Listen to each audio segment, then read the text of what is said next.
While the Tamil Tigers were continuing with their terrorist activities in the north and east, the security forces, in addition to fighting ruthless terrorism, had to constantly attend to the humanitarian needs of innocent Tamil civilians in those areas. When the civilians were in desperate circumstances in the conflict areas, the Tigers aggravated the situation more and more by using the agony of the civilians to their advantage. The humanitarian activities undertaken by the state's defense forces put the island on top as a country caring for humanity and fostering human rights.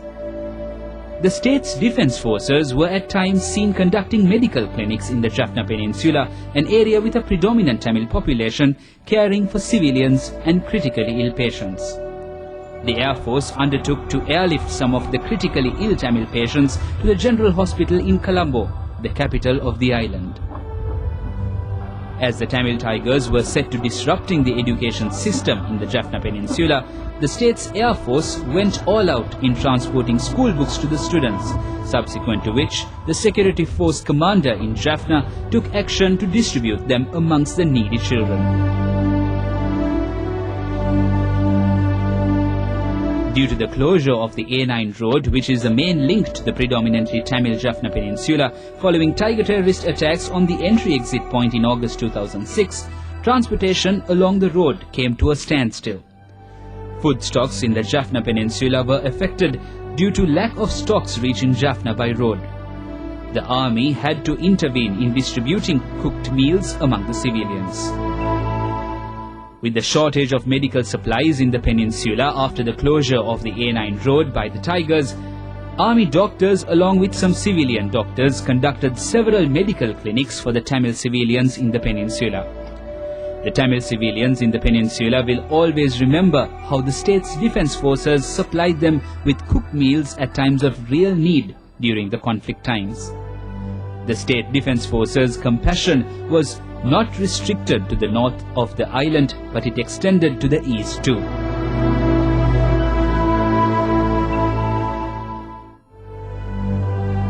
Human feelings and sentiments are common to every human being. They do not differ from race to race, from gender to gender, or from caste to caste. The army women soldiers, observing the need for clothes of the displaced civilians due to Tiger atrocities in eastern Sri Lanka, were seen bringing clothes from their homes, which were later distributed among the displaced civilians. While the Tamil Tigers were shouting slogans as the sole liberators of the Tamil community, the true concern of the state for the Tamil civilians was highlighted when the Navy continued to ferry Tamil civilians from the north to the east and vice versa when the Tamil Tigers were keeping the main supply road to Jaffna closed. The Tigers made many attempts to destroy the vessel ferrying civilians under Navy protection. The brave action by the Navy had saved the lives of many innocent Tamil civilians through many such voyages.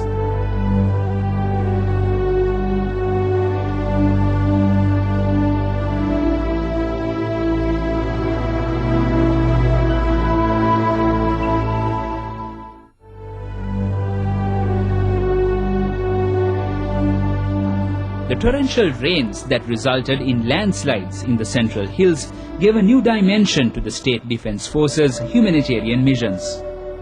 Air Force rescue teams were employed to airlift Sinhalese and Tamil people who were trapped in areas inaccessible by land.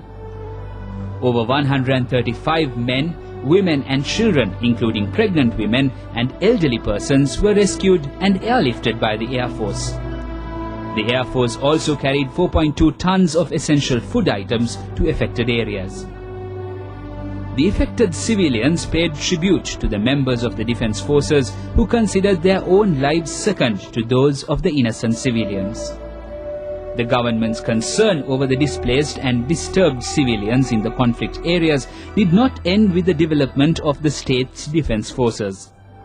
The government went to the extent of allowing the UN and UNICEF to help the affected people in the east. The continuous supply of essential food items to the north during the year 2006 was an uphill task undertaken by the government, as the Tigers were bent on disrupting these activities through terror. The Navy was employed in providing security to the supply vessels as well as ferrying food stocks on their own naval vessels. 89,000 tons of food was ferried to the Jaffna Peninsula by the Sri Lankan Navy. Fuel being an essential item in the peninsula, the Navy was employed to ferry 32,364 tons of fuel to the north by naval vessels. Up to the 30th of March 2007, around 13,444 passengers who had reason to come to the south were transported to Trincomalee from Kankasanture port in Jaffna by the Navy. Meanwhile, 21,735 passengers were transported from Kankasanture to Trincomalee on board the Green Ocean, a commercial passenger craft. The security of the vessel was guaranteed by the Sri Lankan Navy despite repeated suicide attacks by LTTE Tiger boats. The State Defence Forces humanitarian missions were not confined to the north of the island. As the Tigers used the civilians in the east as a human shield to protect themselves from the Defence Forces' retaliations, more and more assistance had to be provided to the civilians in the east. In the year 2006, many medical camps were conducted by the Navy in Nilabeli, Muttur, Kites in the east and in Karainagar and Mandathivu in the north for the benefit of the Tamil civilians.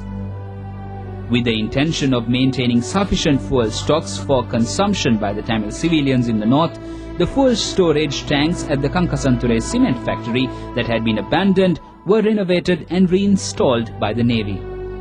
They are seen as far-sighted efforts by the state for the well-being of the Tamil civilians in the affected areas.